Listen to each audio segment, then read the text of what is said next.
हम लेके आ रहल बानी भोजपुरी में पहला और सबसे बड़ा म्यूजिक अवार्ड फिल्मची म्यूजिक अवार्ड। तो जल्द देखी जा अपन पसंदीदा चैनल। तो वाह रे वाह पावर स्टार मचावत रहेंगे तबाही। उनकर एगो गाना प्राण प्रतिष्ठा पर श्री राम जी के अवतार जना के पूरा तरह लोग के गर्दा मचा दे।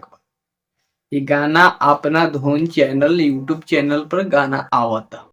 जनी जा कमाए कलकतिया राजा महली सवतिया मतिया राजा। ये गाना के लेखक एवं राइटर की बात किया जाए तो ये गाना बीने बिहारी जी ने लिखा है। आपको बता दे दोस्तों कि ये गाना पूरा हिट करेगा और भोजपुरी इंडस्ट्री में ब्लास्ट भी करेगा। पावर स्टार पवन सिंह सब स्टार लोग तक गाना तक ले आ चुकल बा, लेकिन पावर स्टार पवन सिंह के अभी तक ले गाना ना आई रोला।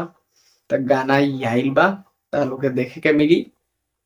गाना पूरा जाके यूट्यूब पर सर्च कर लो अपना धुन चैनल के नाम हो तारा लोग के वहां से मिल जाये लिंक।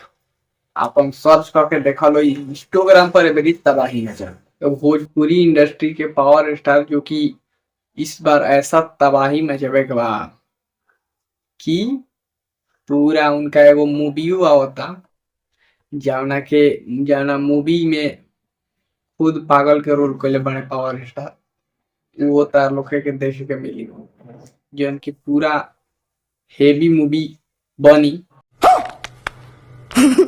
पत्थर कतनो पिसाई लेकिन मैदा ना हुई। पावर स्टार के बजा दी के वो बजा ऐसा माइकल पैदा ना हो। इहो याद रखिए लोग।